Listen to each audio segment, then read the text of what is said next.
Hello, my dear friend. Some people can be overly sensitive and emotional.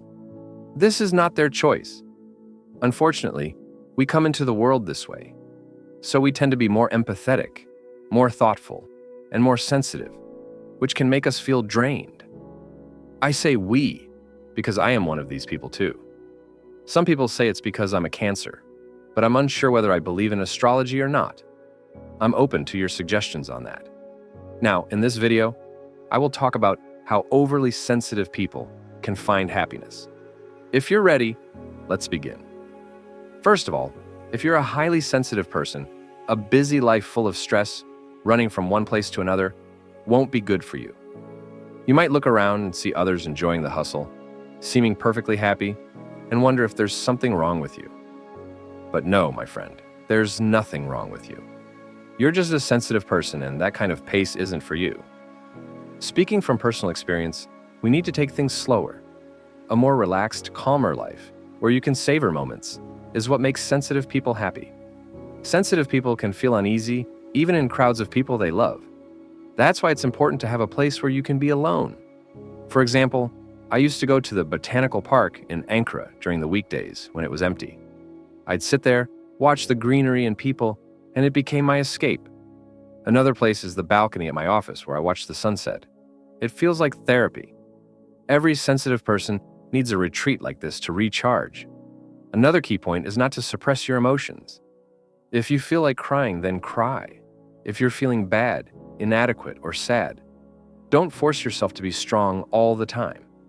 These emotions are a part of you, and you need to experience them. Don't see it as a weakness. Crying doesn't make you weak. In fact, it's a way for you to release emotional tension. Don't pressure yourself to adapt to changes quickly either. Whether it's a new environment, job, or relationship, it might take you time to adjust. This is normal for sensitive people, so give yourself that time. Don't rush the process. Sensitive people also struggle with conflicts and tension. Just because you're kind and polite doesn't mean you can't stand up for yourself. When faced with confrontation, protect your boundaries, but do it with grace. You don't have to become aggressive or combative. You can still defend yourself in a civilized manner. Sleep patterns are incredibly important too. Some people say you should only sleep for 3 or 4 hours if you want to succeed, but I completely disagree. Everyone needs at least 7 to 8 hours of sleep for both physical and mental health. If you don't sleep enough, it will affect your psychological well-being. So make sure you maintain a stable sleep routine. It's also important to have some alone time after socializing or being in a crowded space. For instance, after I have guests over, I need half an hour or an hour to myself to calm my mind before I can go to sleep. You can do the same. Create a calming routine for yourself before bed. This way, you'll find it easier to sleep. And one last thing, don't waste your energy trying to win over people who don't appreciate you. No matter what you do, some people might never value you. And that's okay. Instead of trying to prove yourself to them, focus on spending time with the people who do care about you. Even if it's just a few, it's much better than exhausting yourself for people who will never understand you. Lastly, spending time in nature can be very grounding for sensitive people.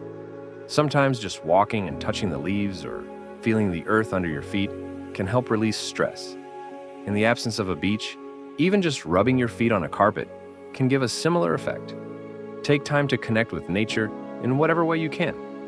If there are people around you who make you feel like your sensitivity is a flaw, I encourage you to distance yourself from them.